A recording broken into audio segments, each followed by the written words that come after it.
السلام عليكم، ازيكم عاملين ايه؟ انا احمد جويش ودي قناه برومو. اهلا بكم في فيديو جديد، والنهارده معانا مراجعه الحلقه رقم 6 من مسلسل ذا لاست اوف اس. قبل ما نبدا ما تنسوش تدعموني وتعملوا لايك للفيديو وشير مع اصحابكم، وتاكدوا انتم مشتركين في القناه وفعالين الجرس عشان يوصلكم كل جديد.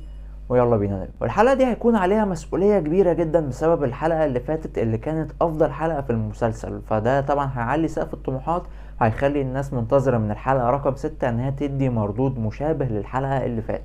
فهل الحلقة رقم 6 بقى كانت قد التوقعات ولا كانت مخيبة للأمال؟ بتبدأ أحداث الحلقة بعد مرور 3 شهور من أحداث الحلقة الماضية، وبيستكمل جول وإيلي رحلتهم عبر الأراضي الجليدية، وبيعرفوا طريقهم عن طريق زوجين مسنين بيقابلوهم في السكة. والمشهد بقى اللي بيجمعهم بالزوجين دول بيبين طبيعة تعامل الناس في العالم بتاع ذا لاست اوف اس. يعني الراجل لما جه دخل البيت لقى ان في واحد موجود ومثبت مراته بسلاح، فبيقول لها انت ليه ما قتلتوش؟ يعني ده بيبين لك مدى التعامل بين الناس وبين بعضها، اللي هو انت بتشوف واحد ما بتعرفوش، فالخيار رقم واحد بالنسبه لك ان انت تقتله. يعني لو اقتله وبعدين بقى ايه، نتفاهم نشوف الموضوع من يعني مين ده وكان جاي هنا ليه. ولكن الزوجة المسنة بدل ما بتقتل جول، هي ما بترضاش تقتله لان المسدس كان بعيد عنها فما لحقتش يعني تقتله، فبدل ما بتقتله بتعمل له شوربة عشان يشربها بسبب ان الجو سقع بره. وده عامل كده زي ما حرامي يدخل على جدتك عشان يسرقها، فتعرف ان هو لسه ما فطرش فلازم تفطره الاول بعدين يبقى يسرقها براحته عادي. المهم بيعرف جول ان هم عشان يكملوا طريقهم لازم هيعدوا عند مكان اسمه نهر الموت، وده بسبب الجثث الكتيرة اللي بتبقى موجودة عنده.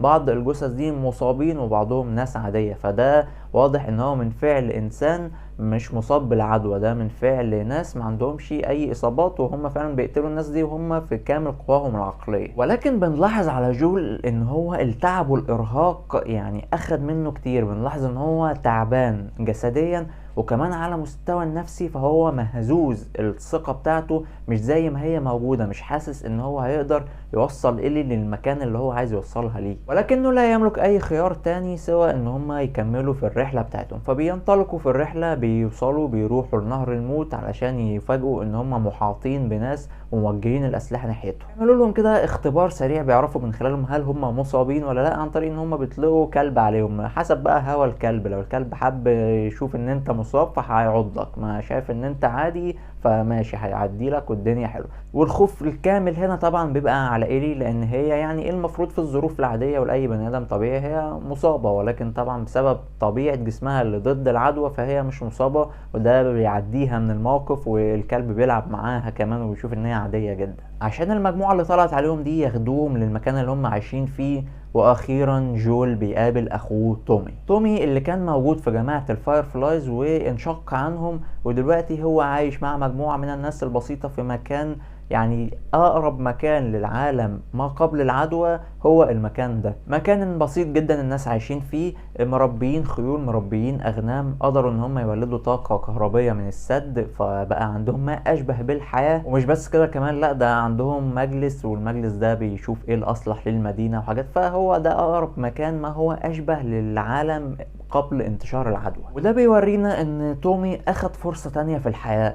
تومي هو وجول بالاضافة الى تيس فعملوا حاجات يندموا عليها، قتلوا ناس ما كانوش يعني الصورة المثالية للبني ادمين، هم فعلوا ما يتوجب عليهم عشان يقدروا ان هم يفضلوا في صراع البقاء اللي هم موجودين فيه. ولكن المكان اللي احنا موجودين فيه دلوقتي ده بيمثل فرصة تانية توم دلوقتي عايش انسان بسيط جدا، ساب الماضي السيء بتاعه كله وراه، منتظر لمولود جديد، فالحياة كلها قدامه، مفيش اي سبب يخليه ان هو يخاطر بالحياة دي ويسيبها ويمشي. ولكن بيجيله جول اللي بيحكيله على كل حاجة، وبيحكيله عن إيلي وعن ظروفها، وبيطلب منه ان هو يكمل الرحلة مكانه.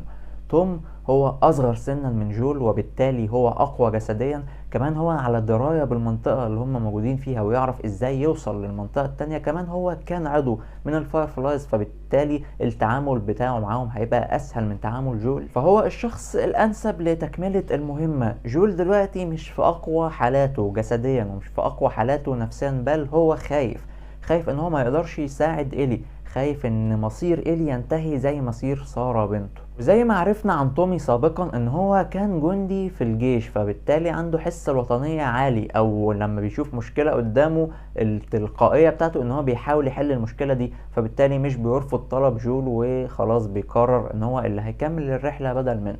ولكن لما بيجي ميعاد الرحيل وخلاص دلوقتي المفروض ان هو تومي هياخد إلي ويكملوا الرحلة بتاعتهم، جول ما بيقدرش وبيكون موجود وبيقرر ان هو لا، انسى يا عم تومي الكلام اللي فات ده، خليك انت هنا موجود في المكان وانا هكمل الرحلة اللي انا بدأتها. وده يبين لك مدى قوة العلاقة اللي بقت موجودة بين جول وبين إلي، ان هو ما قدرش يسيبها، هو مش في اقوى حالاته جسديا ولا نفسيا، ولكن هو ما قدرش يستغنى عنها وما قدرش يستغنى عن الهدف بتاع الرحلة اللي انطلق ليها من البداية. فبيكملوا رحلتهم، بيوصلوا للمكان اللي المفروض ان ده المكان الخاص بجماعة الفايرفلايز، ولكن بيلاقوه فاضي تماما، لا يحتوي سوى على القرود. القرود هي اللي عايشة فيه ومستولية عليه، ومفيش اي نوع من انواع البني ادمين تاني. ولكن بيلاقوا بني ادمين بس مش الخاصين بالفايرفلايز، بيلاقوا مجموعة ماشية، ناس شايلين اسلحة في ايديهم، فباين ان هم دول اكيد لو شافوك مش هيرحبوا بيك اطلاقا. وده اللي بيحصل لما واحد فيهم بيجي يهاجم جول، فبالتالي جول بيشتبك معاه وبيقدر يقتله. ولكن بعد ما بيقتله بيكتشف ان الشخص ده قدر ان هو يديله طعنة بخشبة، الخشبة دخلت اخترقت جسده وسببت له اصابة، واضح ان هي اصابة قوية.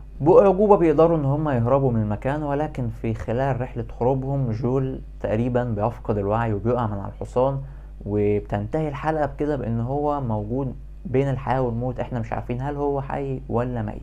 طبعا انا ما لعبتش اللعبه، ولكن لو هتقول لي رايي الشخصي فاكيد هو ما ماتش، يعني ما ينفعش جول يموت على الاقل، يعني مش دلوقتي. لو هو هيموت قدام فاكيد ماشي ممكن يموت قدام، ولكن في الحاله السادسه ما اعتقدش ان هو هيموت. يعني هيتم بقى انقاذه ازاي، ايه الموقف اللي هيحصل، هنشوف في الحلقه اللي جايه. حلقة بدون مصابين، يعني حلقة بدون مصابين، وده وجه نظري لنقطة معينة، يعني ان الخطر اللي موجود في المسلسل هو مش كله موجود من المصابين، او اخطر حاجة في المسلسل مش المصابين بل هم البشر اللي انت هتقابلهم في السكة. لان المصابين ده في الاخر شخص مصاب عقله ما بقاش موجود، الفطر هو اللي بيتحكم فيه.